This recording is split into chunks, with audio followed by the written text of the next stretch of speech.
programa de análisis, debate y reflexión desde todos los puntos de vista, con la conducción de Leonardo Salas. Contexto 360, solo aquí por CRC 89.1 Radio.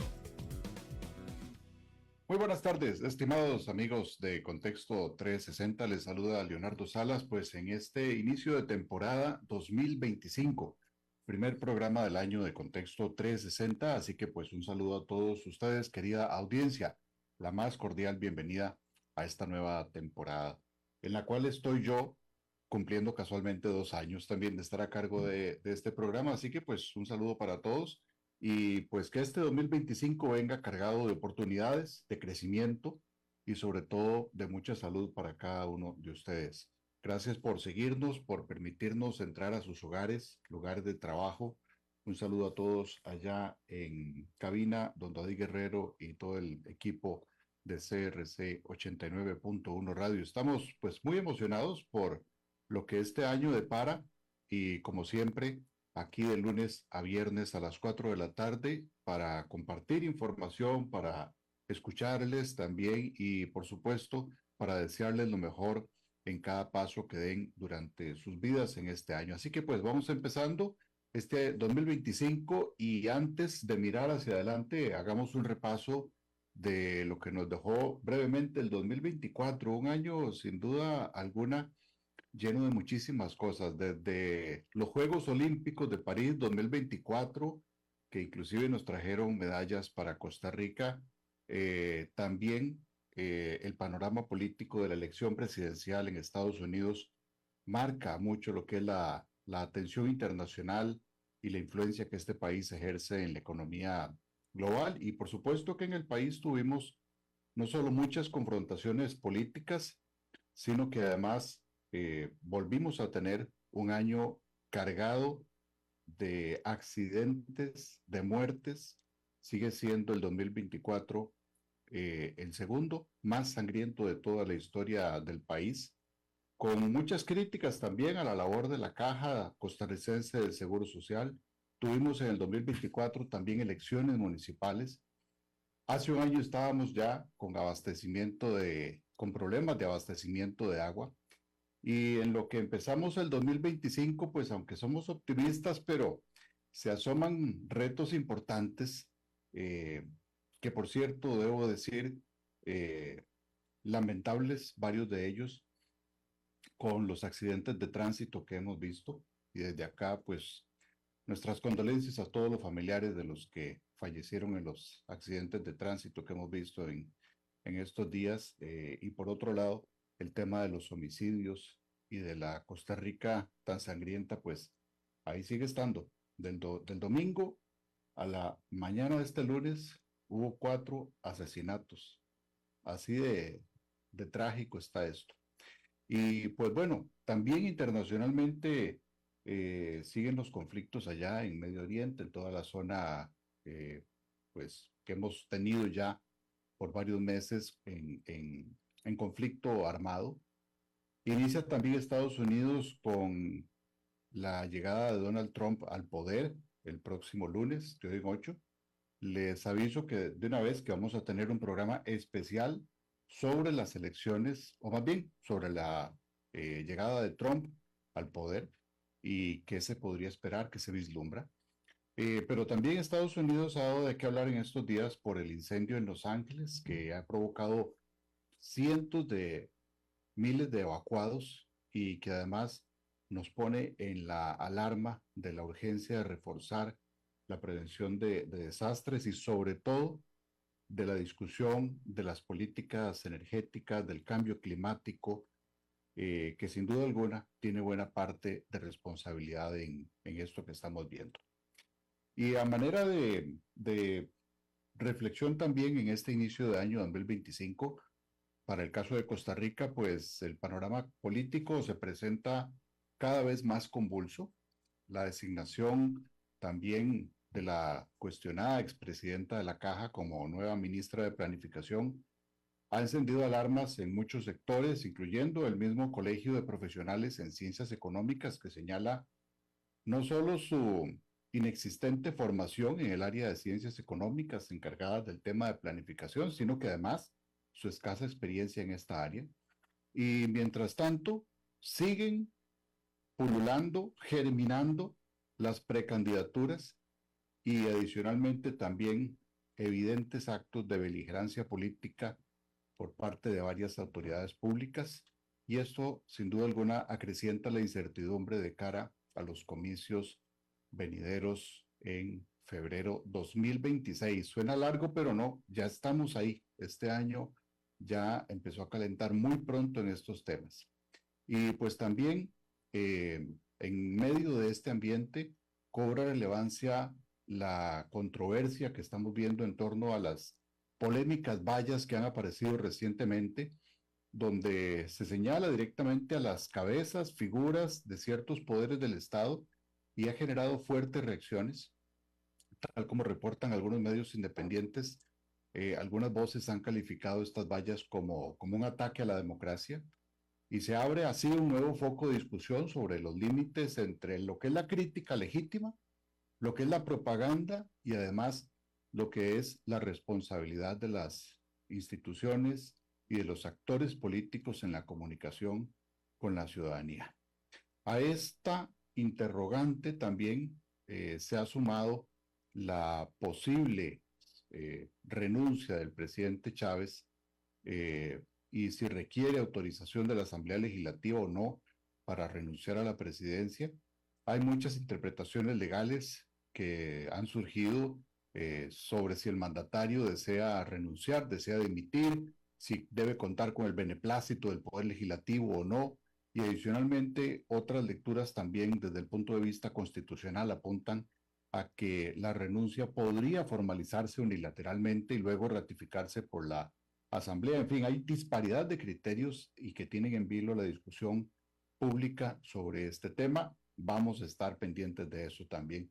Lo cierto es que usted y yo, como ciudadanos, observamos con creciente preocupación el rumbo del país y yo creo que todos podríamos estar de acuerdo en que demandamos transparencia, rendición de cuentas, un liderazgo firme y honesto para encauzar reformas urgentes, porque siguen estando los temas pendientes sin resolver, que impulsen la economía, que fortalezcan los servicios.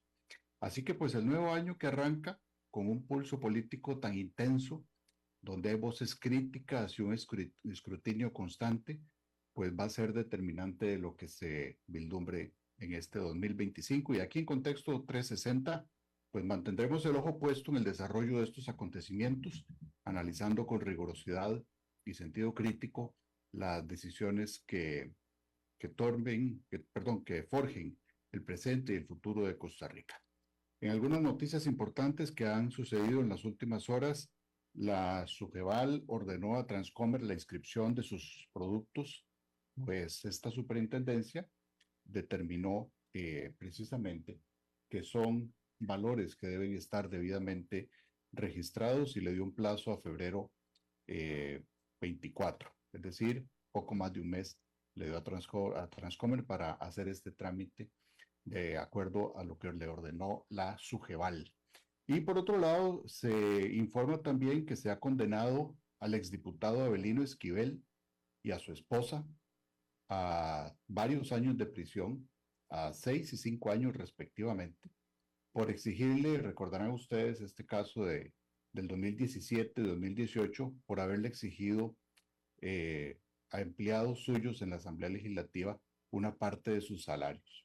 Como digo, no estoy aquí acusando a nadie, estoy diciendo que esta es la sentencia que se ha comunicado hoy al exdiputado Esquivel y a su esposa. Y pues bueno, arranquemos con mucha fuerza este primer programa del año.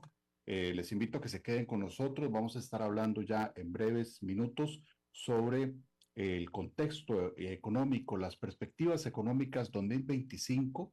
Y antes de eso, recordarles que en un día como hoy, en la historia, un 13 de enero, se dio en 1955 un episodio que hoy podría estar perfectamente en Netflix o en algún otro streaming, porque tiene tintes cinematográficos y fue que el presidente de Nicaragua de aquel entonces, en el 55, Anastasio Somoza, retó a duelo, a pistola, al presidente José Figueres Ferrer para resolver las tensiones entre ambos países. Dichosamente, ese ser costarricense que tanto extrañamos hoy de, de ser demócratas, de conversar, de no buscar el pleito, sino buscar el buen ánimo, pues la diplomacia prevaleció y pues obviamente el reto no se llevó a cabo, así que no se dieron de tiros, pero sí quedó para la anécdota que no todo el mundo sabe, así que es importante recordarla hoy. Y también un 13 de enero se celebra, o se conmemora más bien, el Día Mundial de la Lucha contra la Depresión. Y aquí volvemos a hacer un llamado a cuidar la salud mental y a brindar apoyo a quienes atraviesan momentos difíciles. Hemos tenido y vamos a tener varios programas también este año sobre el tema de salud mental.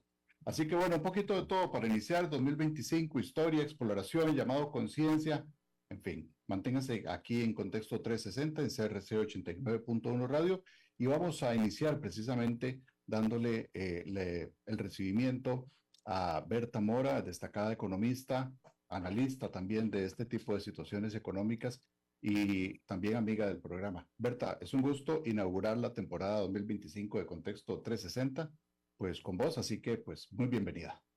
Hola Leo, muchísimas gracias. Yo sé que esta es mi casa también y pues la verdad yo fascinada, encantada, orgullosa, feliz de inaugurar la serie de programas de este 2025 y como siempre la invitación que me haces a inicio de año para que veamos para dónde vamos, qué tenemos, quiénes somos, qué sigue, qué nos depara el futuro y que ojalá tuviera yo la bolita de cristal de Merlín para saber para dónde vamos, pero por lo menos creo que podemos Así más o es. menos vislumbrar qué vamos a hacer y cómo terminar el año de la mejor forma. Sin duda alguna, y es que siempre es importante pues escuchar tu voz, que es una voz que está al tanto de la visión, de los desafíos, de las oportunidades, de lo que pasa a nivel nacional e internacional, que estás directamente trabajando y llevándole el pulso a esto. Y pues para empezar, Berta, pues ¿cómo describirías el panorama económico general en Costa Rica, tomando en cuenta un poco lo que venimos pasando del 2024, todas las vicisitudes que hemos tenido? Hay, digámoslo así, en las expectativas que teníamos a final del año pasado, algunas, digamos así, anuncios de no lanzar las campanas al aire, sino como de irnos a pasito de plomo, pero bueno, contanos cómo ves el panorama económico general para Costa Rica. Bueno, Leo, hay una cosa que no podemos dejar de lado y es que este es año electoral ya. Empecemos por ahí. Entonces, por más que uno tenga perspectivas, data, no sé, tendencias, llámale como vos le quieras llamar, por más que yo te pueda decir, esta es la senda de este año, las cosas pueden cambiar porque hay un gran elemento dentro de todo esto que es la campaña política.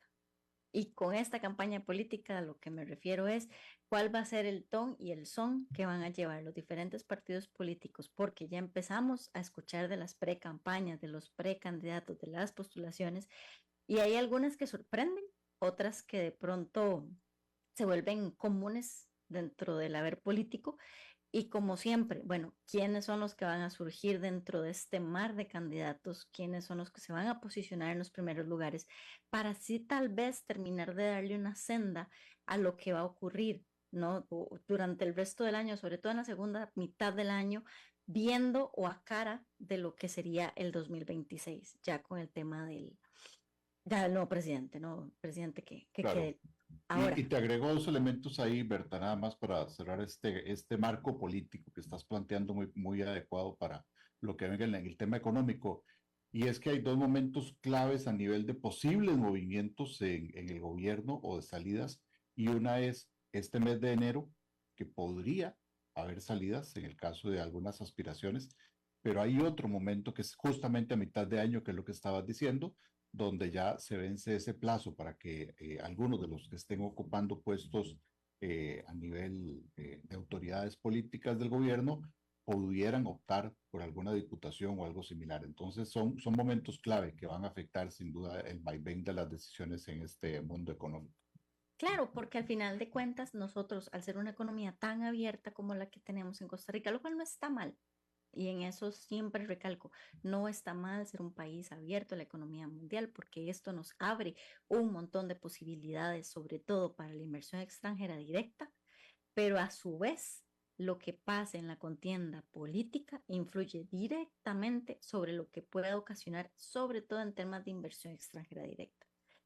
Vamos, hemos tenido épocas donde tenemos un frente amplio que va arriba en las encuestas y uno ve al empresariado echado para atrás, ve de una vez echado para atrás la parte de las inversiones. Y todo por un tema de corte ideológico que tiene el partido. Bueno, así reacciona la parte empresarial. De pronto en algún momento lo vimos con el PAC también. En fin, no, hay un ton, como te decía ahorita, hay un ton y un son que sigue la economía mucho dependiendo también de cómo se decide esa contienda política. A ver, sacando la contienda política del esquema, sacándolo del dibujo, que no lo puedo sacar, pero si yo la quiero extrapolar y decir, bueno, saquemos este elemento y quedémonos con lo que tenemos hoy en día, las proyecciones no son para nada despreciables. Costa Rica está para crecer a un 3.9% durante el 2025. Sí te digo que esto, por supuesto, va a estar altamente reforzado por zonas francas, por el crecimiento en inversión extranjera directa de zonas francas. Se sigue concentrando ahí el crecimiento, ahora eso se Por mantiene supuesto, igual. no vamos a ver un cambio en el régimen definitivo, que es donde uno desearía que realmente, a ver, no estoy satanizando las zonas francas tampoco, nada más te digo, el régimen definitivo es el pequeño empresario, ese es el que debería de estar bollante, es el que deberíamos de verle con mayor facilidad, con mayor productividad, con mayor acceso a los mercados nacionales para un mejor posicionamiento. ¿Por qué? Porque al final del día es lo que se queda en Costa Rica al 100%, ¿no? Claro.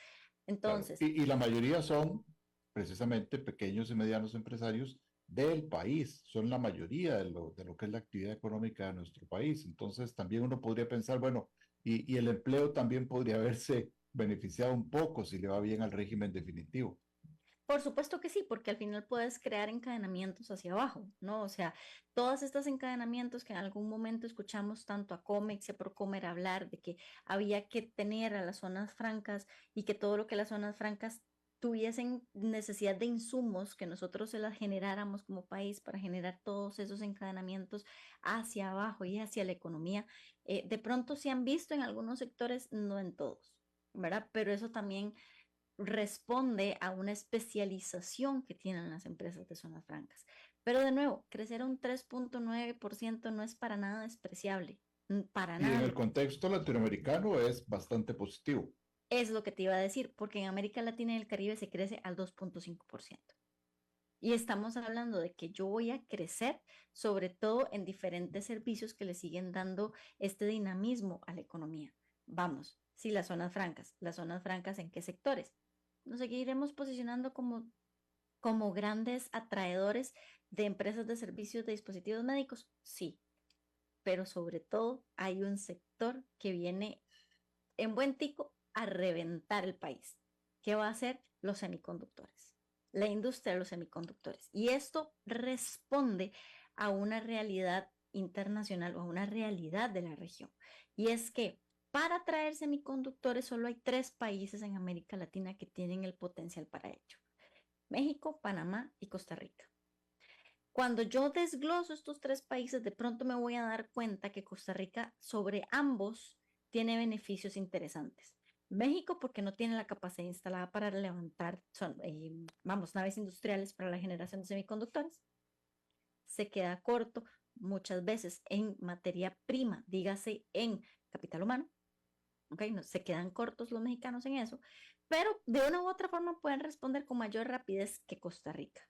¿Ok? Entonces, con eso lo que te quiero decir es, yo reacciono, puedo atraer estas empresas, dejármelas yo sobre México porque tengo una capacidad de acción, sobre todo en formación de mano de obra. Sin embargo, en prácticas burocráticas, México puede responder más rápido que Costa Rica. Panamá, Panamá tiene todo para dejarse esa inversión extranjera directa sobre Costa Rica y México. Lo que mata a Panamá es el capital humano, que vos y yo lo sabemos. Entonces, al final del día, Costa Rica tiene ventajas competitivas sobre ambos países y eso las empresas generadoras de semiconductores lo están viendo. Y esto se debe nada más y nada menos a un tema de geopolítica. Nada más, el pleito entre Estados Unidos y China. Y ya lo dijiste, Donald Trump asume la presidencia de los Estados Unidos el próximo lunes. ¿Y qué vamos a ver? Vamos a ver movimientos muy interesantes que ya se vieron, si no me equivoco, desde el fin de semana con el tema de la guerra Ucrania-Rusia. Donde Claro, ya y están volcados a ver cómo resuelven eso, ¿no? exactamente. Entonces, tenés un sector como el de zonas francas, el de los semiconductores, que va a seguir bollante, pero yo como país no solo tengo que ser reactivo, tengo que ser proactivo. Entonces, vemos algunas universidades ya generando planes de estudio para enfocar una malla curricular hacia los semiconductores, pero no nos podemos quedar con eso. Todas las universidades, tanto públicas como privadas, que están formando ingenieros, tienen que buscar las herramientas propias para poder formar profesionales que cubran estas necesidades, porque si no, no vamos a hacer absolutamente nada. De nada nos va a servir esa inversión extranjera directa viniendo al país. Sector construcción seguirá bollante, seguiremos viendo construcciones de torres, no solamente en el centro de San José, lo seguiremos viendo Heredia, Cartago, bueno, Cartago es más horizontal, pero lo seguiremos viendo en las diferentes provincias del GAM, Claro. siempre extendiendo hacia lo que es la Gama, que es la gran área metropolitana ampliada, y seguiremos viendo importantes inversiones en las periféricas, sobre todo en Guanacaste. Y cuando hablas de construcciones, creo que ya lo mencionaste, pero te referís principalmente a esfuerzos del sector privado de inversión, ¿no? Sí, por supuesto que sí. Seguiremos rezagados y lo estamos viendo en temas de finanzas públicas. Vamos, o sea, no sé qué está pensando nuestro ministro de Hacienda, no lo tengo claro. Incluso en el Banco Central no tengo claro qué puedan estar pensando, porque no estoy en la cabeza de ellos. Pero en temas de inversión no estoy viendo mayor inversión pública, dígase en carreteras, y eso es un problema muy grande. No veo un reforzamiento importante, sobre todo en el aeropuerto de Liberia. Sigo viendo el aeropuerto de Liberia rezagado en cuanto a inversión. No es posible que tengamos una única pista de aterrizaje que de hoy, por decirlo de alguna forma, hoy día la vemos con grandes grietas, la vemos avejentada, la vemos sin mantenimiento. Y en enero y febrero me decís que es una pista de aterrizaje que es de las más utilizadas, de la más concurrida. Tuvimos a Michael Jordan llegando la semana pasada a Costa Rica. Vamos, es la apertura al comercio internacional. Tenemos la mejor vitrina en mercadeo a nivel internacional, como para cerrar la pista de aterrizaje del aeropuerto Liberia. Claro. Vino Michael Jordan, vino la Mujer Maravilla, ¿verdad? También, pero Bueno, además, Galgadot. ¿verdad? Pero además, eso, Berta, se nos puede ir de las manos si no hacemos estas inversiones importantes en infraestructura, como estás mencionando. Claro, y no lo ves reflejado en el presupuesto público. Y no estás viendo esos elementos dentro del presupuesto público, pero además estás viendo dos elementos importantes que tienen que ver con presupuesto público, que es el tema del tipo de cambio y además el otro, que yo sé que no me vas a dejar mentir, es la estructura del gasto. Entonces, vamos con tipo del cambio. Que sigue pegado a los 500, ¿ah? Ya hablaste con el dolor, ya hablaste del dolor, a eso precisamente. Hay mucha gente a la que le está doliendo, efectivamente. A mí me duele, no creas, a mí me sigue doliendo mucho, es como un 25% menos de ingresos en 2 años, duele. Pero más allá de eso, Leo, a ver, un tipo de cambio pegado a la banda de abajo, muchas veces en ventanilla, colocados incluso por debajo de la banda inferior, nos empezamos a dar cuenta que el sector exportador es del sector más perjudicado. Y recordemos que el sector exportador no es que sea todo agrícola, pero una muy buena parte de este sector es agrícola. La piña de la que tanto hablamos, del café del que tanto nos enorgullecemos, del banano que tanto nos encanta, les estamos poniendo trabas a 3 sectores que son sumamente importantes, sobre todo para la parte empresarial.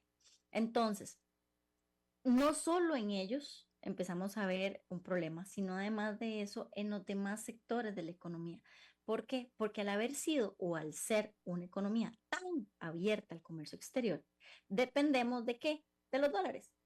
Entonces, ¿de qué me sirve a mí tanta entrada de dólares a la economía si yo tengo un tipo de cambio pegado a la banda de abajo? Esto lo que ocasiona en un siguiente paso es el hecho de que el gobierno, a pesar de que tiene las actividades tasadas por la 9635, que tanto nos costó pasar en el gobierno y en la Asamblea Legislativa, y vos te acordarás de eso también, vamos, con la 9635 nosotros teníamos todo para tener la senda de las finanzas públicas. Que vino la pandemia, de acuerdo, nadie puede prever una pandemia, pero después de eso, con una ley 9635 bien trabajada como está hecha, pero con un tipo de cambio tan abajo, el gobierno, ¿qué le está pasando? Que no está pudiendo recolectar lo que se debería de estar recolectando en impuestos. Y será, Berta, que le están apostando a mantener un tipo de cambio bajo para que esa deuda sea, el pago de la deuda y el pago de intereses que se podría estar pagando en dólares sea menor. Claro, y es una jugada estratégica interesante. Sin embargo, por el otro lado, estás echando a perder tu línea de ingresos. Entonces, cuando vienen organismos internacionales como el Fondo Monetario Internacional o el Banco Mundial, que te van a decir, no, necesitamos una nueva estructura de impuestos y necesitamos empezar a tasar otras actividades no tasadas. De ahí sale la idea entonces de tasar simple. O están los otros proyectos de ley también en la Asamblea Legislativa como renta global, que cuando uno no entiende qué es renta global y renta mundial, aparecen proyectos de ley como estos. Entonces, de pronto hay cosas que yo creo que sí, a ver, en economía uno tiene que empezar a bailar con la que le toca, ¿verdad? Entonces, está bien, yo quiero menores intereses de la deuda y quiero bajarle un poco al servicio de la deuda, pero también necesito generar ingresos. Entonces, quizás un tipo de cambio tan abajo no sea lo mejor que le conviene al gobierno. Podrías empezar a pensar en subir un poco el tipo de cambio porque incluso hay otras variables macroeconómicas como la balanza de pagos que empiezan a reflejar cierto movimiento que te dice que no es sostenible en el tiempo dejar el tipo de cambio donde está, ¿verdad? Bueno, eso Entonces, lo han dicho casi que todos los analistas económicos, ¿verdad? Que no se puede sostener en ese monto. es que se ve, o sea, y donde primero revienta, como decimos nosotros, es en la balanza de pagos, que es donde vos lo empezás a ver, que se empieza a tallar y a tallar y a tallar y se quiebra, o sea, se rompió, tallé tanto que se rompió y cuando las cosas se rompen, sencillamente la economía busca cómo acomodarse. Y como siempre lo hemos dicho, un acomodo por la vía fiscal es menos dolorosa que por la vía monetaria. Siempre. Y desgraciadamente en este momento sería por la vía monetaria ese ajuste económico. Entonces, yo no digo que va a pasar. No sé si llegue a pasar tampoco. ¿Puede pasar? Sí. Un subidón del tipo de cambio de ayer a hoy. Y eso, al final del día, está bien. A alguien como a mí le puede beneficiar, pero al 80% de los costarricenses no le va a funcionar un Claro, subidón de tipo de cambio de ese tipo. claro, Pero, efectivamente. dale, Adelante. ok. Entonces, con el tema del tipo de cambio y las finanzas públicas, hay que empezar a jugar un poco con eso. ¿Por qué? Porque de pronto eso también me va a incidir en las tasas de interés. Ya las tasas de interés hoy en día que se pagan están relativamente altas. Hay una tasa de política monetaria con la que estamos jugando para poder liberar un poco más de colones en la economía, pero a la hora de la hora también se prevé una inflación estable. No, o sea, esa inflación del más menos, del 3 más menos uno, o sea, me quedo en un rango del 2 al 4. Sin embargo, también recordemos que hemos venido con épocas de no inflación o de inflación negativa, ¿verdad? Claro. ¿Cómo De, ves el tema de inflación para este año? ¿Igual negativa o podría más bien andar en ese rango del 2? Mientras no suba, como dicen, mientras no suba del 2,5, el Banco Central va a estar tranquilo. es que vieras que no necesariamente, a ver, la inflación no es mala. La inflación en sí misma no es mala y la inflación puede generarme crecimiento económico importante, bien aplicada, porque Y son la inflación significa. negativa tampoco es buena, No, es que necesariamente, no es ¿verdad? buena. Claro, Una desinflación no es, nunca va a ser buena, ¿Por qué? Porque esto me puede generar contracciones en la economía muy fuertes. ¿Por qué? Porque si yo tengo o yo tengo inflación generada por la vía de la demanda agregada, dígase, y ya me bajo de la parte técnica, perdón, a la parte del piso, a decirte, ok, cambios en consumo, cambios en inversión, cambios en gasto de gobierno o aumento en las exportaciones netas que me incidan positivamente sobre la demanda agregada, esto significa inflación, pero también significó producción, significó más gente contratada, significó salarios, significó muchos menos problemas sociales. Porque hay Pero gente que, lo digo porque se ha vendido, Berta, que somos el país de la OECD con la menor, que somos el único país de la OECD con inflación negativa y se ha vendido como algo positivo, pero eso no necesariamente es así como estás explicando. por supuesto que no lo es, porque muchas veces eso también se puede interpretar como una contracción en la economía. Y si lo mantienes varios meses o varios trimestres, a la hora incluso puedes llegar a tener esta inflación. Entonces, cuando eso te ocurre, al final del día lo que estás haciendo es contrayendo la economía, no vas a producir y automáticamente si no producís, ya lo vimos en la pandemia, no se produce, hay desempleo. Y si hay desempleo, la gente no tiene que comer. Y si no hay con qué comer, se alborotan los problemas sociales, que de todas formas vivimos en un caldero de problemas sociales muy profundos en nuestra sociedad costarricense, que tampoco, Claro, y eso indica mucho también, ¿verdad? claro, y tampoco lo dice Berta Mora, lo dice alguien que ve noticias y se está dando cuenta de lo que está pasando en el país. Claro, sí, eso es una realidad que es innegable del deterioro social que estamos teniendo y adicionalmente, algo mencionabas también sobre el tema de, bueno, de ingresos y de gastos. En ingresos, claramente los ingresos no están siendo los que se debería tener, ¿verdad? No estamos creciendo con lo que se esperaba. Interanualmente no son los ingresos que le gustan a Hacienda, aunque no lo digan tan claramente, pero no son los ingresos adecuados.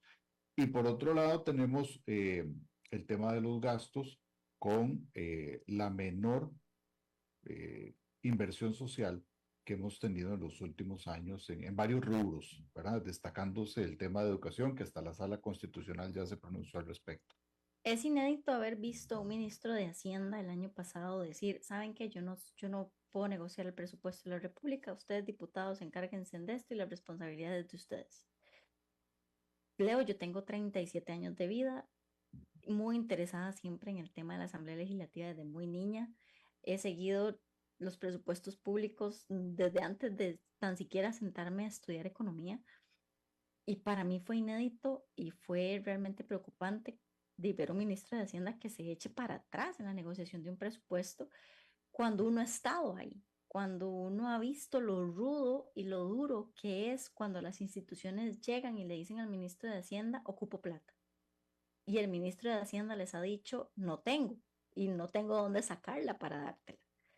Y siempre se logra llegar en la negociación de ministros, que recordemos que además están dentro de una misma cartera, que además son amigos, que además están bajo un frente común, que además están buscando el bienestar del país.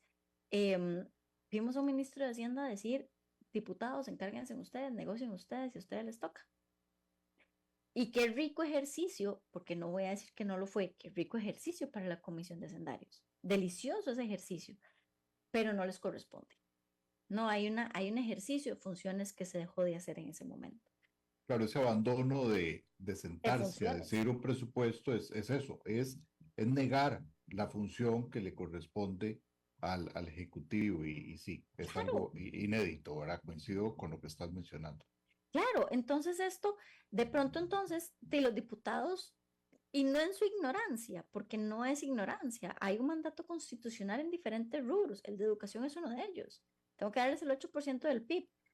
Usualmente uno sabe que no se da el 8% del PIB porque no se puede dar, ¿verdad? Incluso por más negociación que se haga con el ministro o la ministra de turno en el MEP o incluso con lo que se negocie el FES, es imposible llegar al 8% del Producto Interno Bruto, pero siempre se llega a un porcentaje interesante de forma tal que puedo sostener las escuelas, los colegios, puedo sostener comedores escolares, puedo sostener el FES, se llega a esa negociación, cosa que no viste ahora. Claro, bueno, Entonces, y se sigue manteniendo el dato de hace un año de 900 centros educativos con orden sanitaria. ¿verdad? Exactamente. Ese es el de este año. Así que Ah, seguimos en la misma situación. y eso refuerza la tesis precisamente de esta pérdida de competitividad que se genera en inversión pública y en educación, que no ocurre únicamente en Costa Rica, sino en toda América Latina. Y eso es un reto muy importante para este 2025, sobre todo por las políticas proteccionistas que tiene Donald Trump, con las que llega al poder. Entonces, está bien, hay muchos problemas estructurales, estamos hablando de lo que pasó el año pasado por decisiones a lo interno del gobierno, estamos de acuerdo, pero si ya yo empiezo a hilar hacia adelante y un poco más con lo que está pasando a nivel internacional, vos entonces de pronto pensás y decís, pucha, no tengo inversión en infraestructura pública, calles, puentes, aeropuertos, carreteras, etcétera. Dejas a la libre puntos que son importantes en meses claves para la atracción del turismo, como lo es el aeropuerto de Liberia. Entonces, dite, eso te resta competitividad. Y si además no invertís en educación, pues eso a largo plazo pasa una factura muy alta. Y es una factura que se va a ver reflejada después en la seguridad.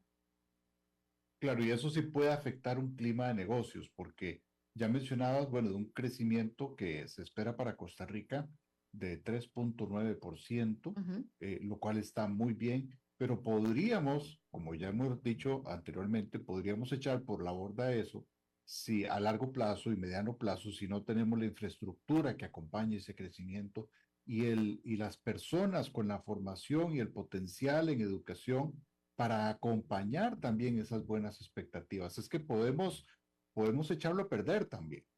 Exactamente. Y entonces, al final de cuentas, vos empezás a ver y decir, ok, digamos que como, a ver, el mismo ejercicio de todos los años, cuando el Banco Central publica su programa macroeconómico que ahora se llama Informe de Política Monetaria, enero.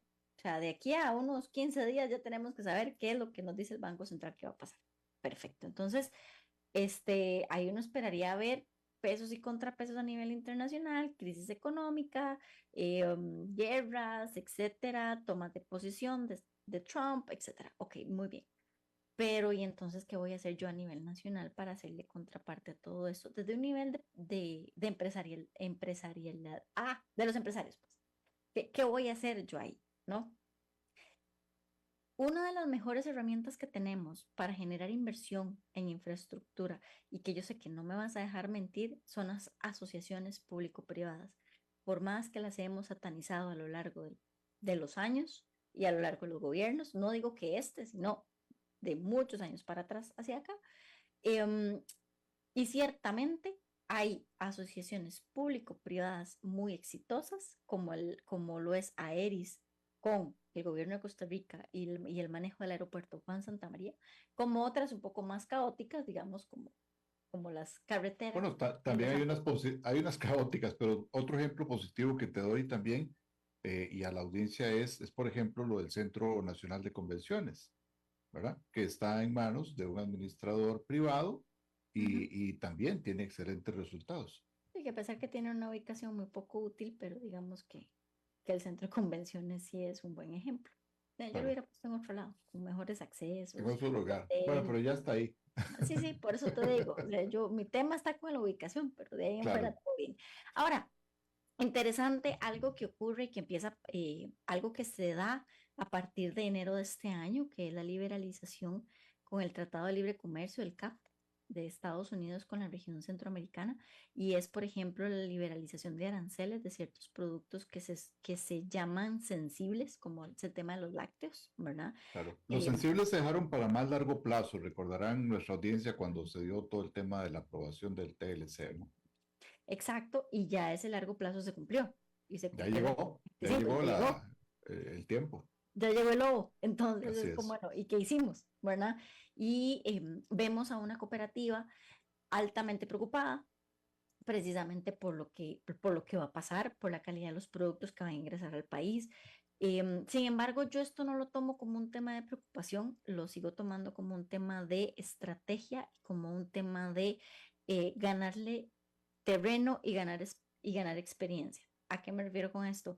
A que el mercado costarricense está muy consolidado en el mercado de los lácteos. O sea, Yo creo que el tico en eso no puede decir que no, y además de eso, lo hemos visto en épocas anteriores donde marcas mexicanas han llegado al país y han sido expulsadas por la misma cooperativa, y digo expulsadas desde un manejo de consumo, ¿verdad? Porque el tico es muy arraigado a un producto. Entonces, de pronto, sí, me quedo consumiendo esto, no cambio, y podemos seguirle apostando a eso, pero siempre en estándares de calidad, en estándares de precios, vamos no jalándole el rabo a la ternera y generando siempre estructuras productivas que resulten ser mucho más económicas, que a la hora de la hora permitan un precio mejor de mercado. ¿Por qué? Porque los lácteos a partir de enero empiezan a entrar sin aranceles. No solo de Estados Unidos, sino de toda la región centroamericana, ¿verdad? Claro.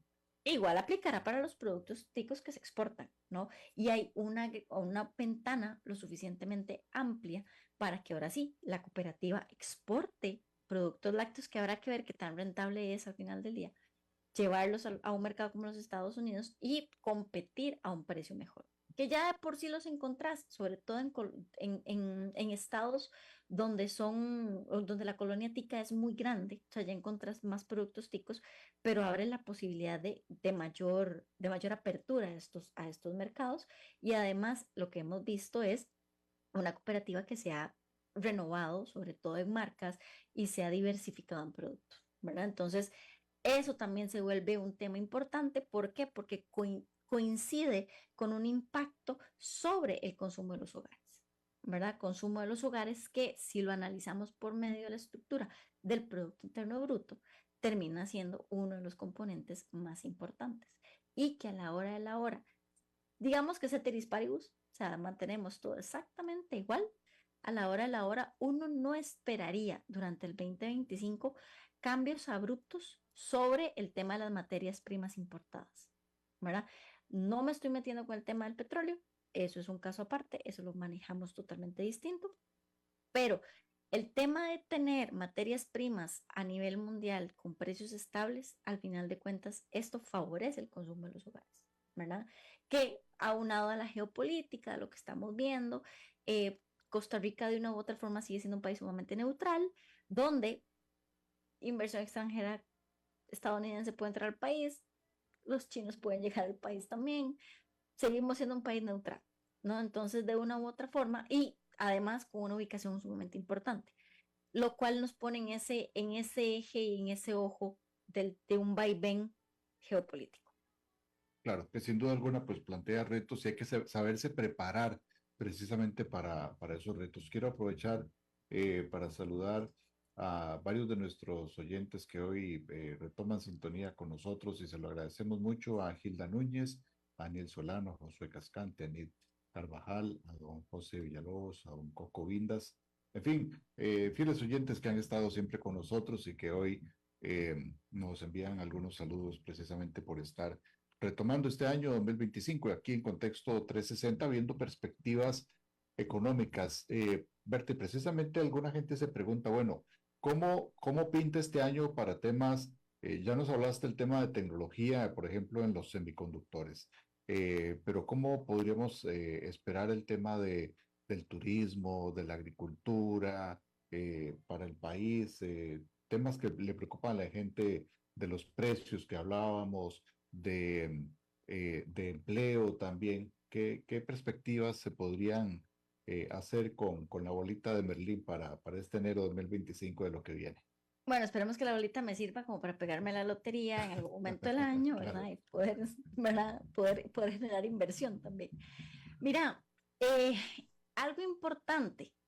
Si seguimos con la entrada de inversión extranjera directa que se proyecta para algunas de las zonas francas en el país, veremos una reducción interesante en cuanto al desempleo. Eso sí, partamos del hecho de que después de la pandemia, no solo Costa Rica, sino América Latina en general, presenció un aumento de esta informalidad o de estas personas sumadas al sector de la informalidad, que llegó como al 55% de las personas.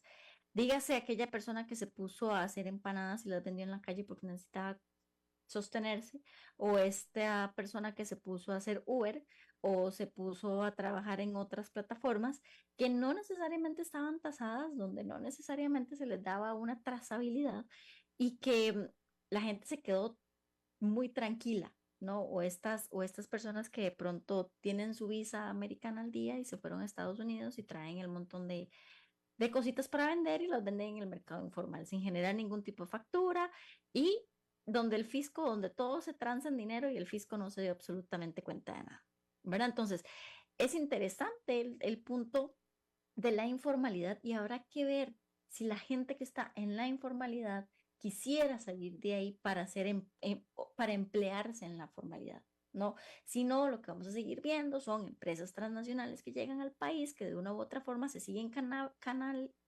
peleando a los empleados para llevárselos. ¿Ok? Entonces, vamos a seguir viendo ese faltante de profesionales donde no estoy cubriendo la cuota y donde no cubro la cuota, ¿dónde es? En el inglés. No lo cubro necesariamente en la formación académica del ingeniero, el economista, el administrador. No. Fallo muchísimo en la parte del idioma. Entonces, el turismo va a seguir bollante. Y mientras Guanacaste aguante, Guanacaste va a seguir construyendo y mientras Guanacaste aguante, seguiremos viendo la gentrificación como se ha dado hasta ahorita, donde tenemos supermercados de cadena, donde a veces consumir un producto en Guanacaste sale un 45% más caro que el mismo, digamos, que el mismo supermercado de esa cadena en el lugar más caro de San José. O sea, ni tan Claro. siquiera estoy haciendo la comparación con ese supermercado en el sitio más barato. No, con el más caro. Entonces, el turismo va a seguir viniendo, vamos a seguir viendo actores, actrices, jugadores, MVPs viviendo y comprando en Costa Rica. Hay actores que salieron de Estados Unidos en el momento que Donald Trump quedó electo presidente y se vinieron a vivir a Costa Rica y lo hicieron público. Que Claro. dijeron, me voy a ir a vivir a Costa Rica porque no puedo con esta señora al poder de mi país, entonces me Bueno, voy a... otro que no por lo de Donald Trump necesariamente, pero sí por el tema del incendio en Los Ángeles, fue Mel Gibson, que tiene un par de propiedades, creo, aquí en Costa Rica, y Nos, ya anunció que seguramente se viene para Costa Rica, una porque temporada. una temporada, correcto. Exacto, mientras reconstruye su casa en Los Ángeles. Pero bueno, Leo, todo eso, al final de cuentas, lo que va a hacer es encarecerme el país, es cierto, pero a la hora de la hora seguirá trayendo dólares, seguirá dinamizando la economía, seguirá generando turismo y seguiremos viendo cada vez más hoteles de cadena en la provincia de Guanacaste. El tema que a mí me atañe ahí es cómo saco todo eso de Guanacaste y lo empiezo a diversificar en Punta Arenas y en Limón, ¿verdad? Entonces, el reto está para las otras dos provincias donde Limón es precioso, las playas del Caribe son hermosas y Claro. ahí yo tengo mucho potencial para hacer, pero necesito infraestructura pública real para poder explotar la provincia, como explotó Guanacaste. Entonces, el turismo va a seguir viniendo, yo no veo una disminución en eso, seguiremos teniendo, bueno, ya ahora Costa Rica literalmente tiene peak seasons, que son las estaciones altas a lo largo de todo el año. No vimos desocupaciones tan altas en los meses de los meses verdes que llamamos nosotros en la temporada verde, no hubo tal disminución en la ocupación y quizás las inundaciones provocaron que efectivamente las desocupaciones aumentaran, pero había un elemento particular que fue la lluvia, que fueron las inundaciones, que nadie pudo prever y que muy probablemente el turista no llegó, no, pero no que no quiso venir. Entonces, Claro. ¿a dónde está el reto? El reto para seguir atrayendo al turista, ¿dónde está? En la parte de la seguridad porque vemos un gobierno como el de los Estados Unidos diciéndole a su pueblo, no vayan a Costa Rica porque es un país más inseguro que hace un tiempo, o la inseguridad en Costa Rica sigue en aumento, la droga, la prostitución, el narcotráfico, ok, todo eso juega en contra nuestra. Países Entonces, de Europa también lo han hecho, ¿verdad? Así lo han exactamente. informado sus ciudadanos, que somos un país en el cual el riesgo está aumentando. Ajá, entonces, si yo quiero sostener el turismo y quiero sostener el tema de la atracción de la inversión extranjera directa, necesito políticas públicas interesantes. ¿Cómo? Una política pública de inglés adecuada que genere realmente el profesional que hable inglés que requieren las empresas en zonas francas o que requieren los hoteles, porque también lo estamos viendo en Guanacaste con los hoteles. Estamos viendo cómo se están robando al profesional que habla inglés entre los hoteles. Claro. y no estás viendo quién te los esté formando. Entonces, que se ocupan meseros, que se ocupan mucamas, que se ocupan los jardineros, que se ocupan, sí, todos estos servicios técnicos todo este trabajo técnico requiere una persona que lo haga. Ok, pero esa persona que está bien, no hay ¿cómo llamarlo? No hay una formación académica detrás, sino técnica, que es muy distinta, también requiere un idioma, porque el que está contratando es extranjero. Y el Y es que idioma que son es miles de empleos los que se pierden por no tener ese idioma, ¿no? exactamente. Entonces, una provincia que tiene mucho para bajarle los índices de pobreza y en pobreza extrema también, queda atrás, a pesar de la inversión que hay, precisamente por el faltante de este idioma. Entonces vemos gente que está en San José, que habla el idioma, que de pronto se quedó sin trabajo, que no le importa migrar y que se va a ir a limpiar casas porque gana más limpiando casas que lo que gana siendo profesional en lo que estudia. Y es una realidad porque lo Claro, están pidiendo. así es. Bueno, perspectivas económicas 2025 que hemos conversado con Berta Mora, economista, y la discusión no se acaba aquí, Berta. ¿Sabes? Tenemos que seguir haciendo cada cierto tiempo durante este año, pues una actualización de cómo va la situación. Pero te agradezco mucho que hayas estado aquí en el programa. A vos, Leo, por la invitación y yo encantada de la vida. Venimos cuando vos me toques ahí el pie, yo me vengo de una vez para el programa y hacemos economía que tanto nos gusta. Sin duda alguna. Y pues a todos ustedes, gracias por acompañarnos hoy en esta primera tarde del año de Contexto 360. Volvemos mañana de nuevo a las 4 de la tarde aquí en CRC 89.1 Radio, donde nos escuchamos con temas que impactan nuestro día a día. Un saludo y hasta pronto. Buenas tardes. Gracias por acompañarnos en Contexto 360, un espacio con el objetivo de contribuir en la